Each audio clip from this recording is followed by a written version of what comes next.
Mike, change is happening faster than ever in our world, and we wanted to talk about that and how do you deal with it, from career to life to keeping up with technology and much, much more. Yes, it is. It is happening faster than ever, and it happens to everyone all the time. So, great topic. So, yes, what happens to us when things change, if particularly if it's a negative change? Elizabeth Kubler-Ross came up with these, and I'm sure we've all heard of them: denial, anger, bargaining, depression, and acceptance. And she came about this because she specialized in death and dying. And what happens a lot in the mental health field is that when something applies in one specific area, we find that it applies in a lot of different areas. And what this is the same thing that's going on here. So it's not just death and dying. If you move, there is a death and dying process that goes with that. We still go through denial, anger, bargaining, depression, acceptance. And this is an important thing to remember with all of this, because we need to address these things. We need to talk about these things because they have a certain benefit. Now, there was a certain study done about 100 years ago.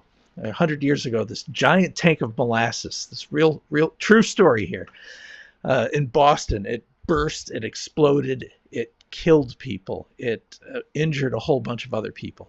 Researchers then, 20 years later, took these people and talked to them. And what they found is that some people had felt a lot better, they'd moved on, they'd lived productive lives, and other people were stuck. And the one factor that they found out that changed whether they were stuck or not was if they discussed the situation or not. Something seems to happen when we apply words to our circumstances. And what that does is it activates a different part of the brain. So we talked about this in the other show we did. You have one part of the brain that's the limbic system. It is our fight, flight, or freeze survival system. And that when that gets activated, we go to bad places. I mean, it helps keep us alive, but it can make our lives miserable. So we also have this other part, fortunately, called the executive functions. And those executive functions get activated when we start applying words to our situation. So when people were applying words, people started feeling better. Now, this is one of many incidents that led to studies that got the modern day psychology movement happening. So this is good stuff here. So there are definite steps you can take. There are definite things that happen to you when you go through changes, and there are things you can do proactively when we do changes. For people who have not met you before, Mike, Dana, would you give a little overview about Mike? Well, yeah, and we're so delighted to have you here today. And Mike is a licensed behavioral health therapist who blends his 25 years of experience in mental health crisis intervention with a martial arts background. Mike's background also includes working on a national crisis team for a Fortune 100 and even having worked as a social worker at an alternative high school and lots in between.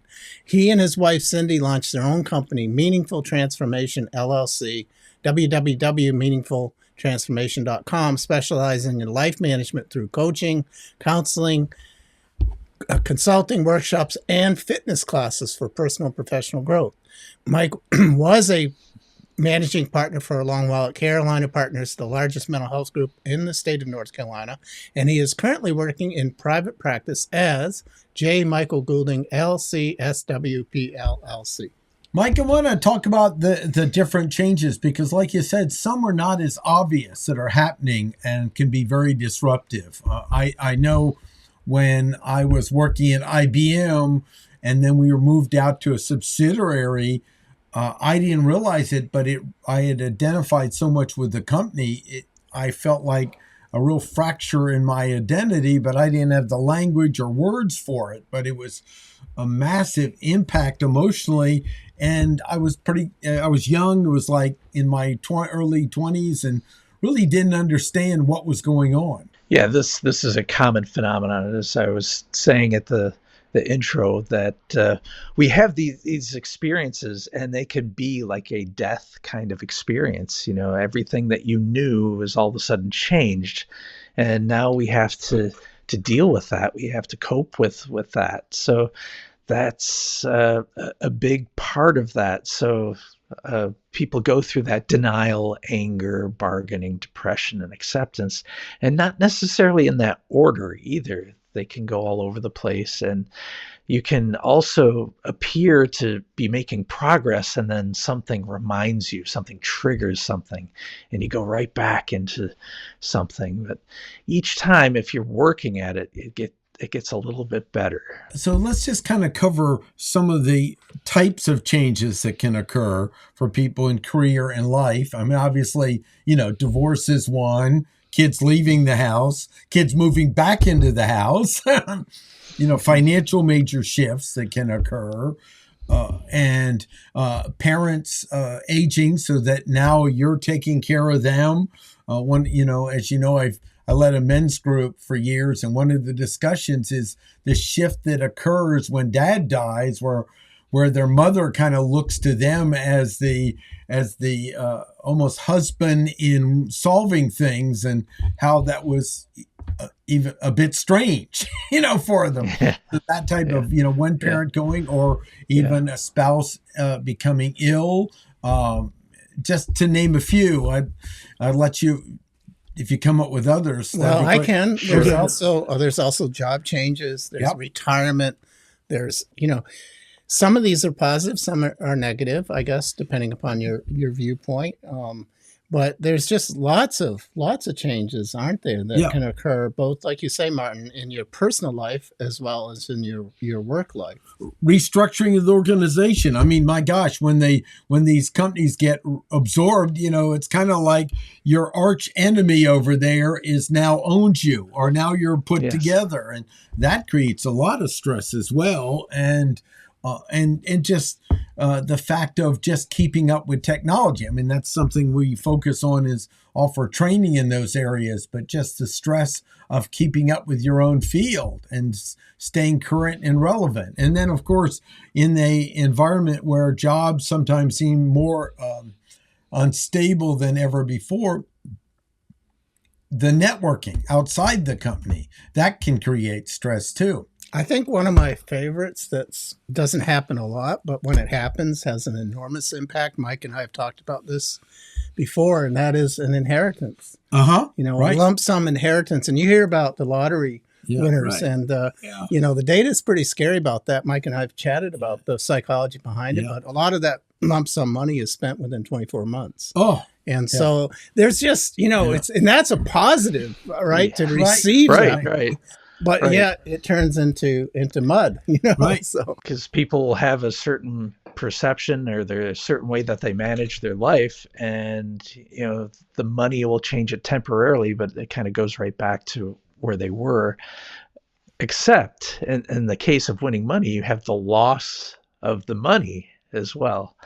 Right. But there's some bigger losses. There are underestimated losses. The biggest loss, I would say, and I have not dealt with this personally, fortunately, but in counseling people over the years, one of the big things is losing a child. That is one of the biggest, deepest cuts that I've seen people experience, and people say, yes, that of all the things I've had to deal with, this is the hardest. And one underestimated one is when a couple goes through a miscarriage. And one of the things about changes too, and this brings this up, this is a good example, in the case of a miscarriage, sometimes it's not only just the change itself, but it's how people react to that change. And people who you think are your best friends and sensitive and that you can turn to will say, well, you can try again for another baby. And things like that.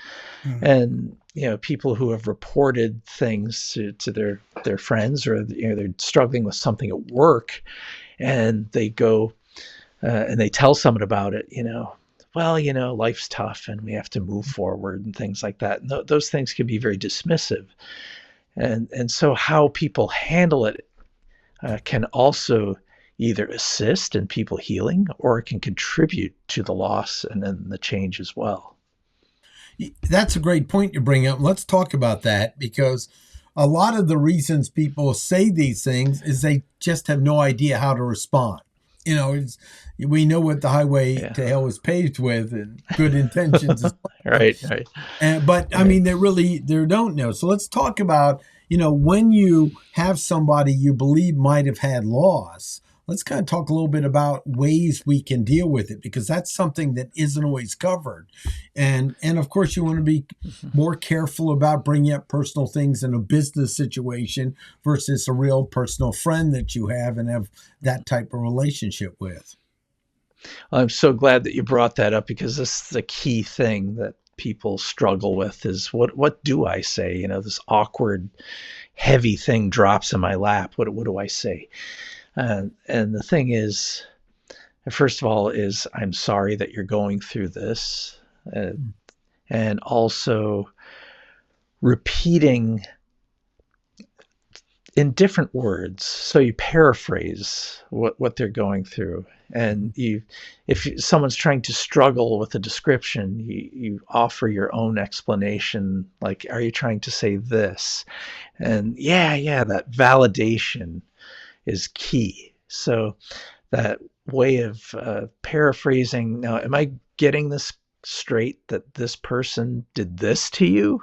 That kind of thing. Yes, that's exactly what they did. Oh my gosh, I'm so sorry that happened.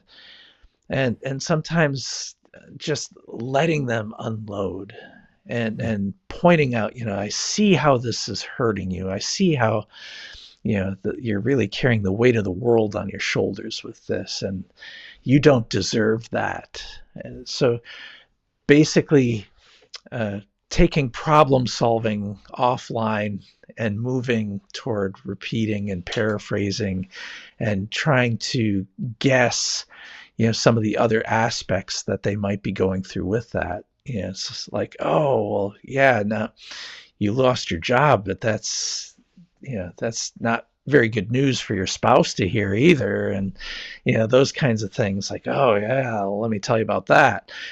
So really empathizing, putting yourself in that other person's place and trying to guess what they're going through and asking them, am I getting it right? Yeah.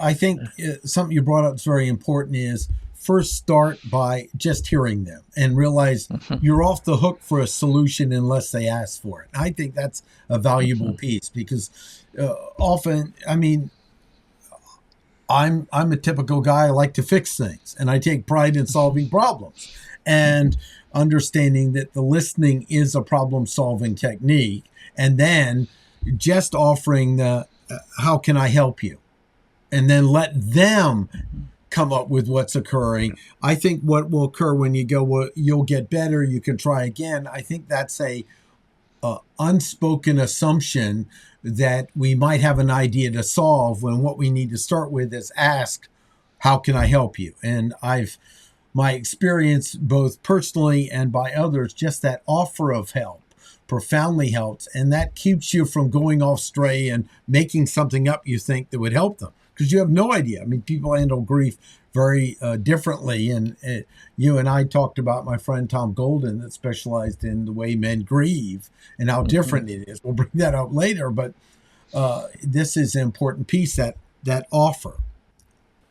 On this point, I think it's so critical what you guys are talking about for people to be successful at this as a listener, friend, or a support system. And it reminds me of this. Unsolicited advice is not ever received well. Okay? Right, I mean, it's like, for some reason, as they say, as guys, we're solution people. We want, a problem. What's the solution? Here's 10 solutions. And secondly, the other comment I have, and by the way, I did read in some material that unsolicited advice has the opposite effect. Sure. It can make people still stuck, feel stuck. And I look forward to you commenting about that. But secondly, as a society, we are conditioned to respond, listen to respond with our answer rather than truly listen. And so I think it challenges us to become better active listeners. Excellent point. And one of the things we forget about too is that when people are going through something traumatic, especially a traumatic change, is that a lot of people do not have the coping skills to deal with that. And a big part of that coping skill is what we find in dialectical behavioral therapy, and that is called self-soothing. That which sounds like it's a luxury, but it's not. And people self-soothe in other ways. In the book that you brought up, How Men Grieve, they talk about the different ways men self-soothe, through projects and building things and those types of things. And that might be different than how someone else self-soothes. Maybe they take a bath or they get a massage or something. Other people, it might be, I just need to play guitar. I need to go for a drive. And there's all kinds of ways this can happen. It's important that you discover first what you need to self-soothe, and also realize that it's not a luxury. It is along the lines of eating and sleeping and having enough water to drink and things like that. It's not a luxury anymore. I was thinking of Robert Bly, the poet, that talked about the difference between grieving and depression. And it was, I think, I hope I'm paraphrasing this correct. It talks about grieving is when we go into that space to move through the feeling. And depression is when we don't. And it pulls us in. A friend of mine that his father passed away, and I've known him since kindergarten. His wife kind of treats me like the sensitive guy and him as the rock with no feelings. And I was in the house and she said, Ferris still hasn't grieved. And I said, yes, he has. And she says, no, he hasn't. And I said, come here, look out the window. And she said, what has he been doing? I said, well, instead of grieving, he's been rebuilding the entire backyard. And you've met Ferris as well.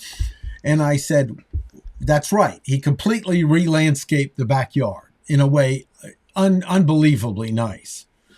And then I said to her, where did Ferris spend all his time with his father? And you could just hear her getting choked up. She goes, oh, that's all she said. I went, that's his grieving. That's the sacred space where he spent time with his dad, and his grieving was doing that. Yeah. That's one of the mistakes you and I talk about, where people, some therapists, we won't say many, but some therapists get men to go into feelings when what they need is permission to do an action to grieve. And and some men might need feelings to grieve. It's not a black and white thing, but that was an example. She was a nurse, so she was very competent and very compassionate, but she had missed that little critical piece, and you could see it changed the whole dynamics of the relationship.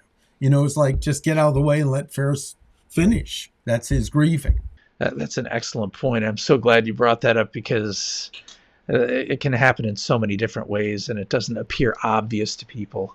So that's real important that people recognize that and recognize that they're not off base. A lot of times people misinterpret grieving as, the cliche, putting the face in the hands and sobbing.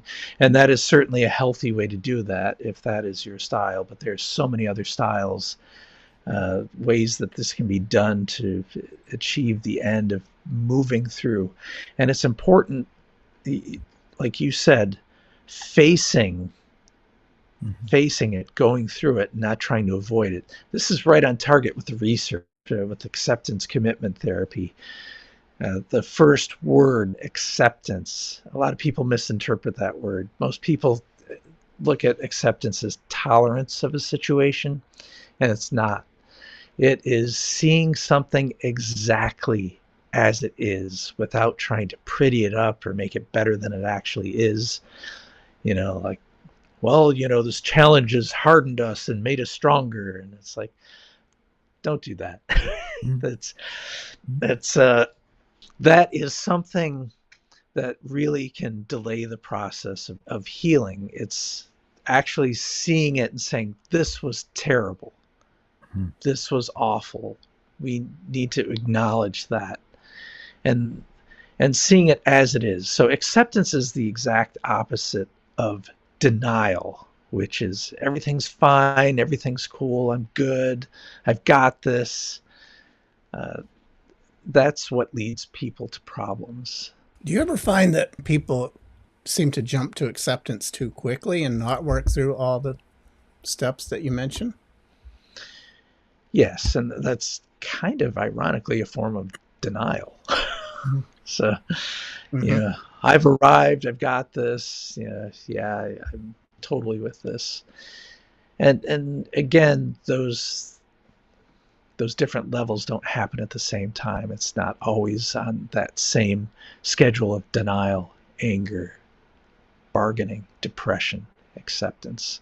But we can talk about bargaining a little bit, because this is probably the most misunderstood part of the step. What is bargaining? Well, bargaining is saying, if only I had done this, well, maybe if I'd done it this way, it would have worked out.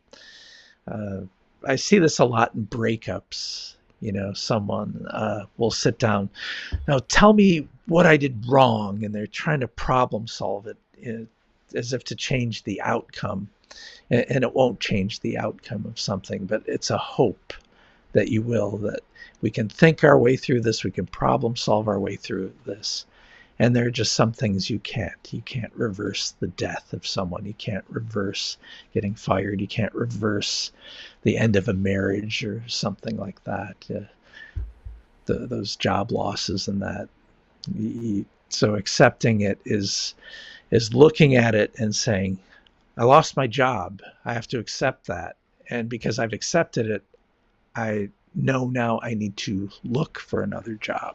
This is a piece of just Dana knows how much in the career counseling and work that you guys have done, that job transitions really are disruptive, because I know myself, I really spent so much time attempting to get into IBM that I really built a level of my identity around it.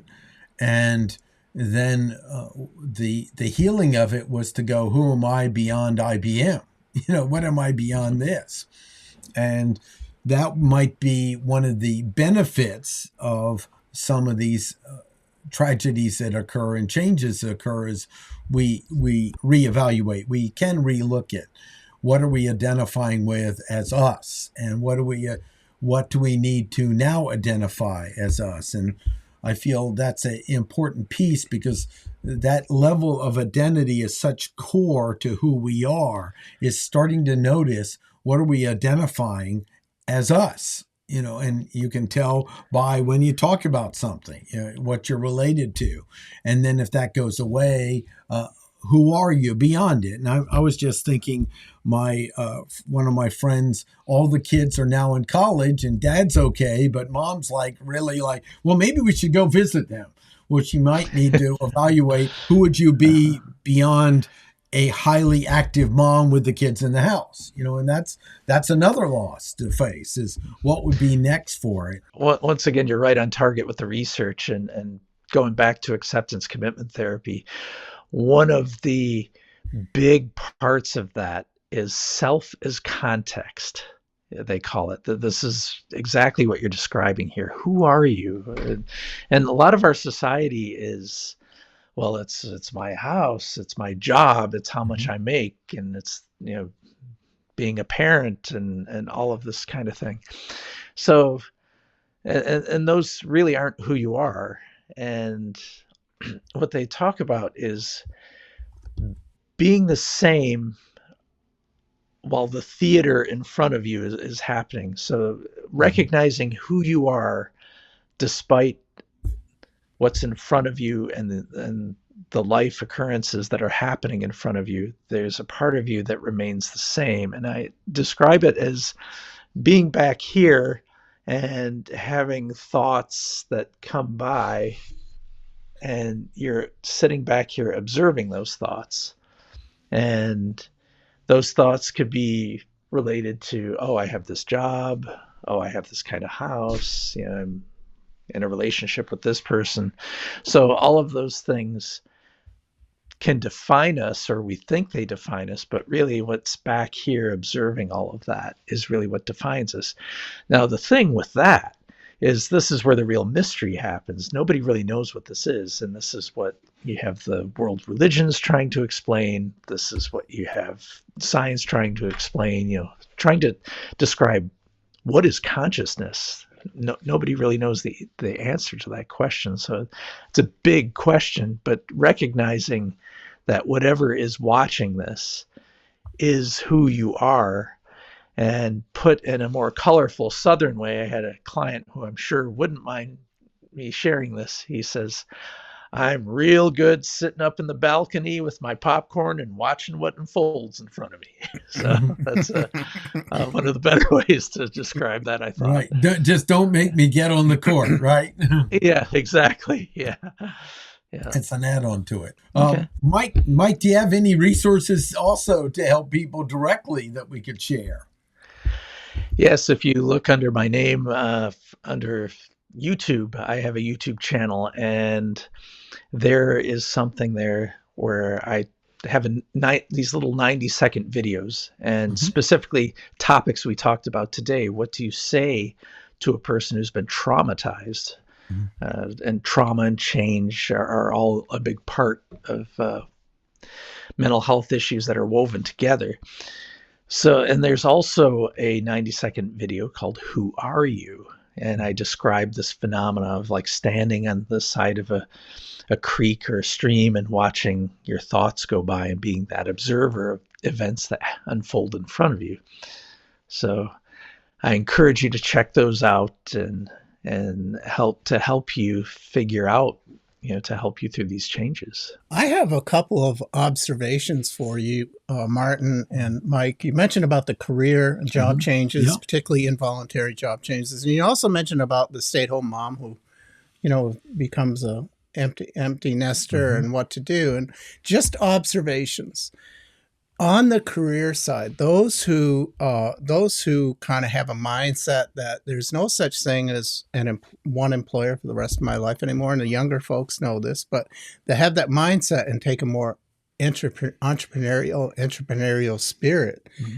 In my book, Careering, we call it You Inc. Thinking about your career as a business and kind of depersonalizing a little bit. How would you make decisions? And that seems to be helpful to certain people to think about that. It puts you in a position of strength and offense versus defense. I lost my job, I lost my identity. No, you have an opportunity to move to a brand new situation. You can't even imagine. It could be much better, and often is much better.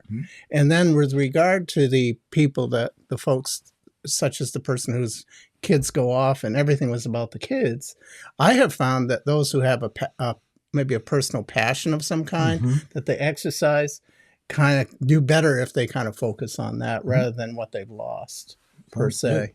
I like that. So if I'm understanding it correctly, you see your employer as more of a client, and when that client goes away, you find other clients to fill. Is that kind of what you're saying? A wonderful analogy. Yes, exactly. Okay. That's the meaning. Right. In fact, Reid Hoffman, the billionaire founder of LinkedIn, wrote a book called You Inc. and the startup of you. And so, you know, this is like current modern day career management. I know probably the college counselors are talking about this and all. It's like, you know, it's a way to take charge and not be subject to the whims per se of one employer all the time.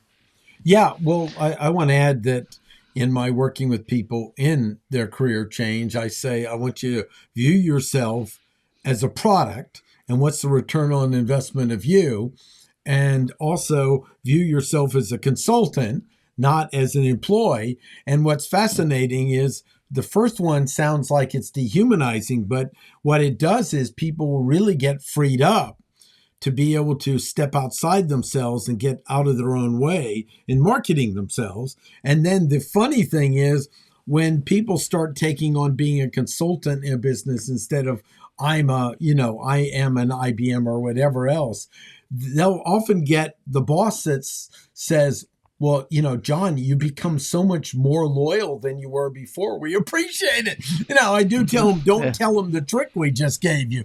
But the result will look like loyalty when what they've moved is from loyalty to the company to loyalty to their own personal mission, and the career is part of it. And that's been fascinating over the years, how I'll get feedback in response to that. Because they make that shift. And part of it, I learned it because of the effect it had on me. I went, I got to invent a new me now. So instead of the drudgery of I'm going to my job, right, I'm a consultant for this organization, and I'm going in and I'm going to do the best I can to help this organization to add to my value. Yes, and the skills, okay, the skills and value for where I ultimately want to go. It's like right. I've got a bigger picture either in the company or beyond the company. Yeah, and that goes to something I talk about a lot. And Dana, we've talked about this a number of times. Does this look familiar to you at all? Yes. Yeah, that's right. Yeah. Oh, okay. Yeah. So what I tell people is if the circle represents, if you were to put your arms up at shoulder height and you were to twist at the waist, as far as you could in each direction, you'd form the circle. And within the circle, we have to take care of ourselves. We are responsible for what happens in the circle, what happens to the circle. We have to take care of that circle. And that, we also cannot burden other people with our stuff. We all do it to some degree, but we try to keep that to a minimum, and we try to do as much for ourselves as we can. Now, this doesn't mean we can't ask for help and things like that, and have reciprocal relationships where energy is being transferred back and forth between two parties.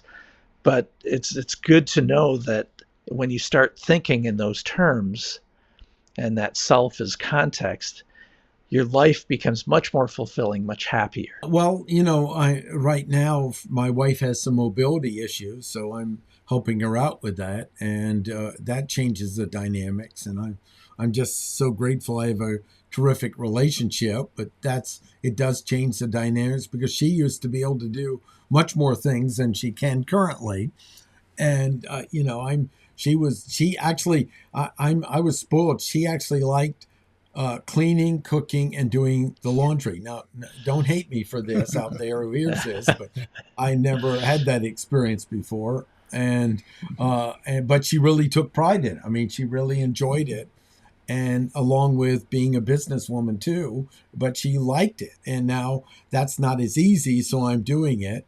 And we're adjusting. I make a joke where, I don't enjoy cooking. I'll make any meal she wants as long as it's no more than 3 actions, and boiling water is one of them.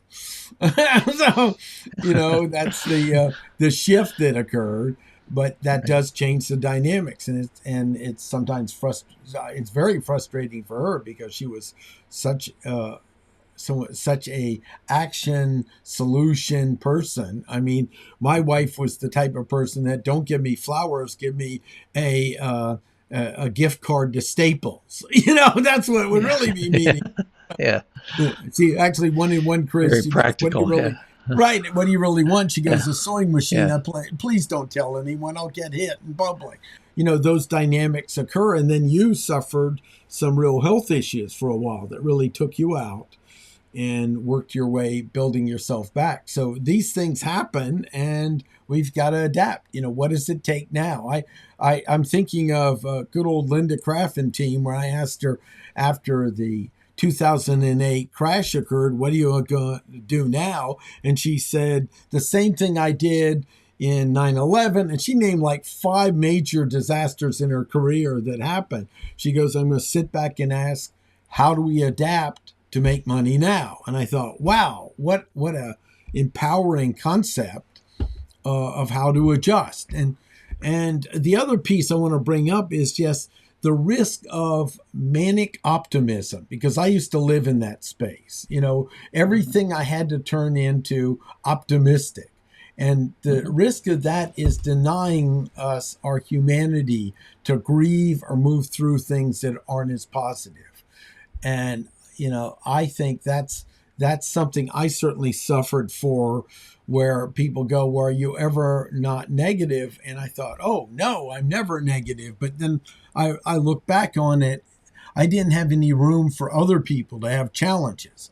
I had to always try to convert everything into a positive, instead of having the space of sometimes things just stink, and that's okay.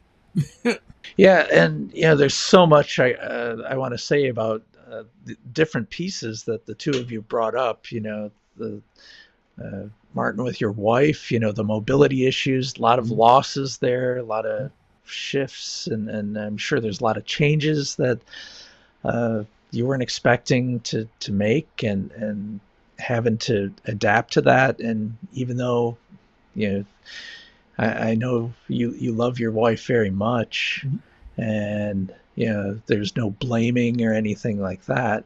At the same time, it's still a loss. Things are different, and Dana, with your struggles and that, there's losses that come with that, and a sense of discomfort or something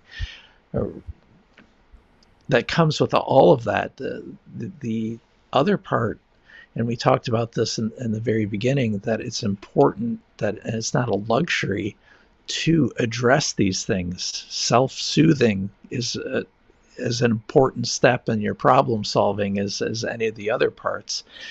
And if we don't in business accommodate that, then it's bad for business, it's bad for productivity. There's something called the U-stress curve. It's spelled EU stress. So U-stress, and it goes this way: as stress increases, productivity increases to a point. So that those two axes, I wish I had my little chart here, but it works like this. You start to get stressed to a point, and it actually enhances your performance. But then if it's too much, it starts to drop off.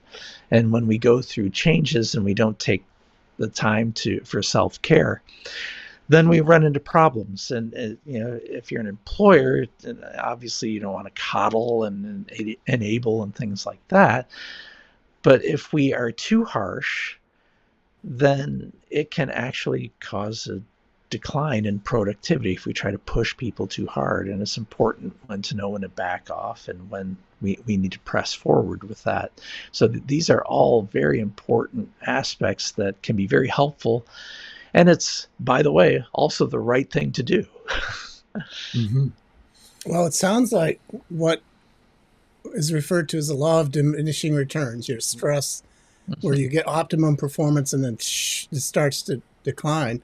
With respect to Martin's situation with his wife, my disability that I went through and have recovered from, but it was challenging. I think the commonality is we both experienced lack of control. That was probably the biggest thing for me, is I felt like I could not control my job because I couldn't work for several months. I couldn't, and by the way, it was during the 2008-2009 meltdown. So, there was a double whammy, and the doctors were very uncertain. I had an undiagnosed autoimmune, and it put me, I lost my taste buds. I lost 50 pounds in about 2.5 months. I was basically chronic fatigue, bedridden. And, but it was that lack of control. I had 2 kids that I was still providing for, and that really weighed on me perhaps more than anything, is that wanting to get up and do something, be productive, and not able to do so. Fortunately, things turned around for me because of some business contacts that I had and some goodwill that I had, where somebody approached me with the opportunity to get back in the saddle income wise, and it made a big difference. But that was the hardest part for me, is that lack of control. Yeah, I think that's a great point. Yeah, and a big part of this has to do with control. We can't control things outside of the circle, and it gets particularly bad, like in your situation that you were just describing, Dana. It was within your circle. So things are happening with your own body. What do you do then? And you can't control that. And if you can't control the external, you can't control the internal. It can leave people, and I don't know if this was your experience, but it can leave people with the sense of feeling very inadequate. Like, oh, there's more I could be doing. I just wish I could do it, but I can't.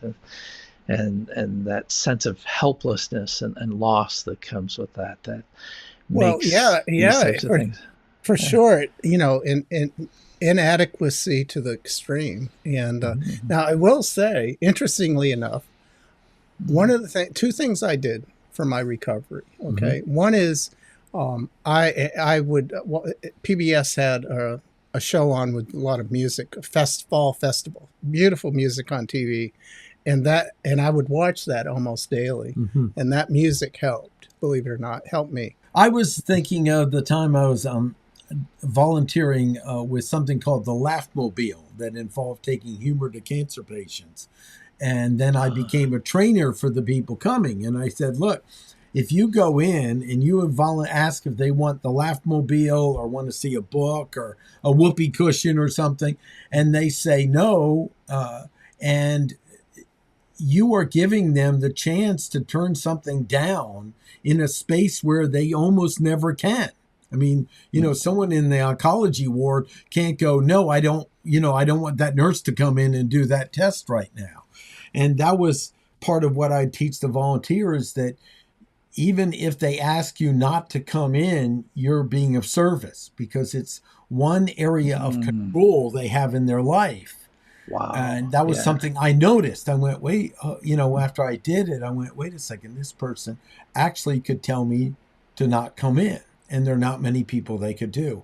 So this is an example of a process that gave, in fact, I'm honored to say the head of the organization, Ruth Hamilton, got me chosen as one of the volunteers of the year back then by Governor Hunt for, my work, not just in doing it, but adding to the training of how to approach and realizing that your job is to create a space for them to experience whatever they want, not to just entertain them.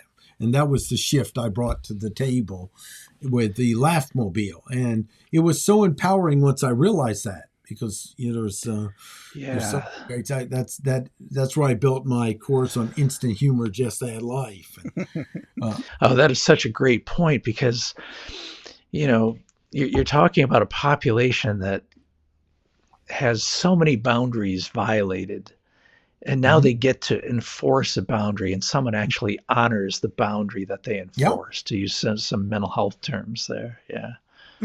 That's great. Yeah, one brief story of empowering is, we used to be able to make balloons. Now you can't because of the latex, but I'd make a little dog balloon, and I'd say it knows several tricks. It can lie down, and it can sit. And, I'd put on one side, that's lie down, and that's sit. And then a gentleman said, would you get the dog to look out for an organ? I need an organ transplant. And I said, I don't know what I can do, but why don't we stick it on the wall and have it watch out? And then, he went away, and we can't ask what happens to patients for obvious reasons. Right. And then I went to another woman's room, and the same dog was on the wall, but smaller. And I said, that looks very familiar, because you're very careful to not add something. Sure. To it. I don't even ask how you feel, because of course they feel like crap. So most of the time. Yeah. And so she says, I have that dog because I need an organ transplant. The guy around the corner got one, and he gave it to me. I thought, what a wonderful story of cross-empowering that occurred. Well, I think that's important. We need to leave it just the way it is, I learned a lot from interacting with those patients of the importance of how do you create a space for emoting, not how do we make them laugh. Yeah, because how to make them laugh kind of goes into problem solving. And a Right. lot of times people do that because they're uncomfortable with other people's unhappiness. And yeah, come on, you need to perform for me because I'm starting to feel uncomfortable. And a lot of people do perform, and it's not good for them. One thing, going back to one of the other things that helped me in my recovery health-wise, believe it or not, was a Tony Robbins book called Awaken the Giant Within. Oh, It's yeah. like That's 700 cool. pages. Oh, yeah. Right. And I had the time, and I read that thing cover to cover, word Sure. for word. And I don't ever read books Right. cover to cover, word for word. Usually I do summaries. But, I read that thing, and that provided some inspiration for me as well. One thing, we've talked about different calamities and stuff, but what happens to people when they experience positive changes, Mike, like remarriage or marriage, new baby, career promotions? Any others come to mind? Really good things happening. Well, we already talked about the inheritance, the double-edged sword. But what happens to people when they go through these positive changes? So their stress increases because change is a stress-inducing phenomena that happens with us. So, and it goes back to that fight, flight, or freeze survival limbic system we talked about. There's a part of us that views change as dangerous. And if you think back to the caveman days, it probably was dangerous. That's probably an accurate coping skill to deal with. Not so helpful in our modern day society when we have changes happening all the time. If somebody had to move the tribe, you weren't sure what the food supply was, you weren't sure about the water supply, you weren't sure about exposure, those types of things, dangerous animals in the area, those types of things. So our stress goes up regardless of whether it's a positive change. Now, the key is a big part, again, acceptance commitment therapy. Mental flexibility is a key part of this, that agility to change with the moment. So that is a big part of it. There's also things you can do proactively as well to look at change before it happens to you. You're living life purposely and not just reacting to life. A good example of that might be, we know now. At one time, I had my Series 6 in finance, and one of the things I heard from an investment group that we've all heard of, one of the representatives came. He gave this chart, and you're talking about September 11th and 2008 and some of these big drops. They talked Kennedy assassination. He had this chart of all these things where there are these big drops and the economy in that. And say the economy was here, and then it would plummet to here. So here's our baseline. It started here, plummeted here. Well, 3 years later, in all cases, it was always higher than the baseline from which we started. So, this idea of adapting, this mental flexibility, this change. And there's someone who studied stages of change, and his name is Prochaska stages of change. And they kind of go like this, that we have what's called pre-contemplative. This is when we are not aware that we need to make a change. And the sooner we come to contemplative, the faster we can move forward. So if we're not very aware about ourselves, if there's something we need to work on and we're just denying it, we're trying to push it away, we don't have an acceptance about it, then it stays in that pre-contemplative phase. A severe case of this would be someone who's having issues with substance abuse, and I don't need to address this, I'm fine, kind of thing. And then things start to go wrong in their lives, and they're like, hey, maybe I need to look at this. Maybe I need to consider this. So that becomes contemplative. And then there's an actual phase that happens with that, a stage that happens with that, and that's the preparation stage. And that's when you actually plan out with deliberate types of tasks in mind with that. Then you actually enact the action, and then you maintain the action. You have to assess and see what's going on with that, and you maintain it. And then there's what's called a termination phase. And termination doesn't mean we just stop, but I like to use martial arts as a really good example. When I'm doing some type of activity where people are doing kind of this mock attack, and what do? I don't sit there and go, oh, I'm going to do this type of technique, and it's this way. I'm going to come this way. No, it's integrated to the point where I don't have to think about it anymore. And that is what the termination phase is. So if you become very good at adapting and very agile at adapting to things and have that mental flexibility, you're a lot less likely to run into the problems that a lot of other people run into. And so these are some proactive things. So you're not just sitting there as a sitting duck, waiting for change to happen. And how do I react to this?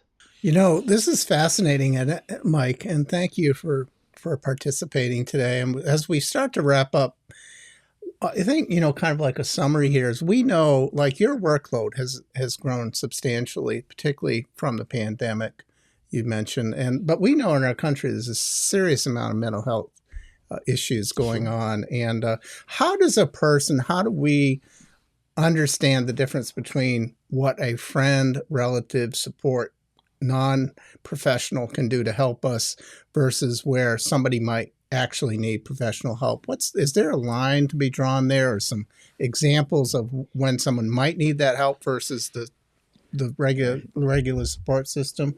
That is a great question. I'm so glad you brought that up, and I use a medical example for that. A lot of us know first aid. We know what to do if somebody gets a cut or a scratch or something like that. And, our natural support system can help us with that. If somebody gets a cold or something and they need to be nursed back, a lot of us know how to do that for each other. But when it becomes severe, like a cancer or something like that, then you need the help of a professional.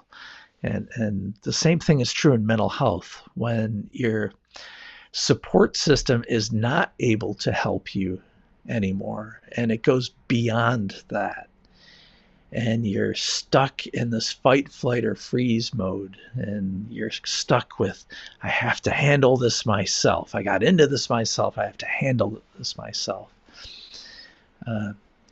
That is a really bad place for people to be in, this kind of miserable kind of, and starting to see some of the physiological things. It shows up a lot in sleep. It shows up a lot in appetite.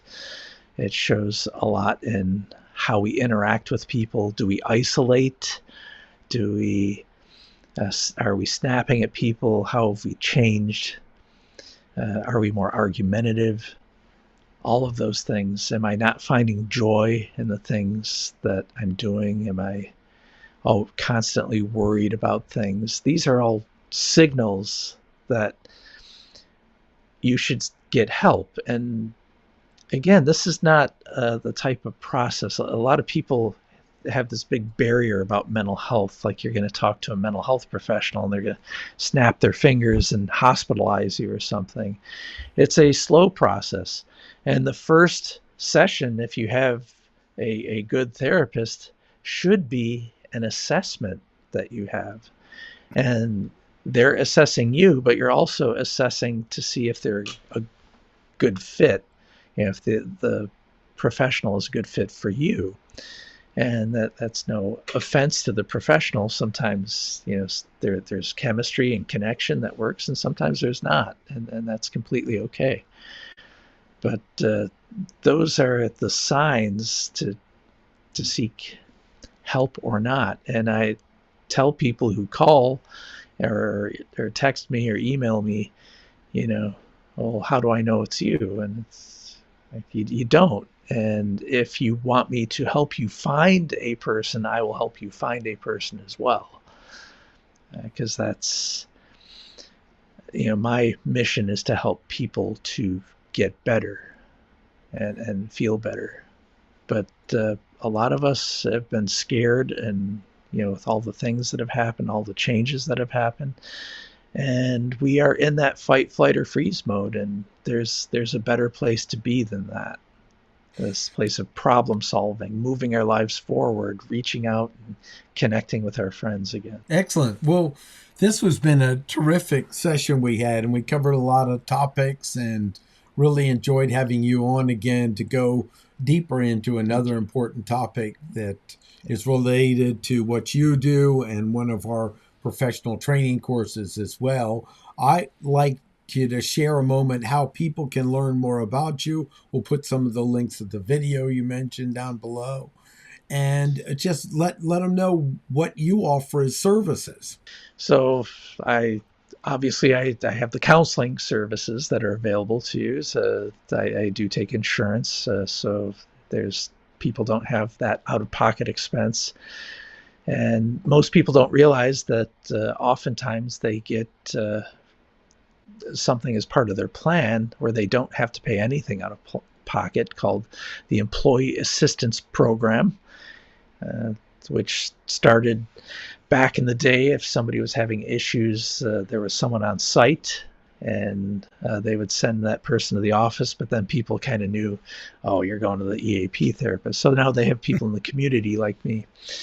Also, I do workshops, and I give talks, and one of my big topics is peaceful conflict resolution.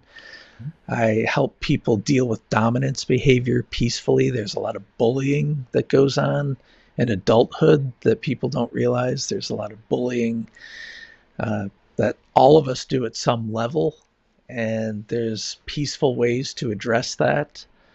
And I'd be happy to talk to any group or organization that you have to deal with some of these issues, and certainly crisis intervention as well, and changes.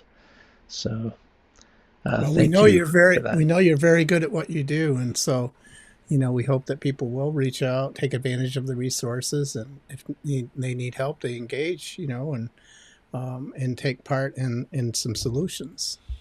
Yeah, this was excellent.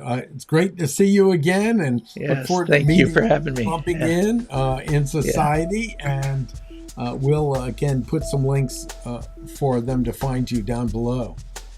Okay, thank you. Thanks. This was terrific. All right.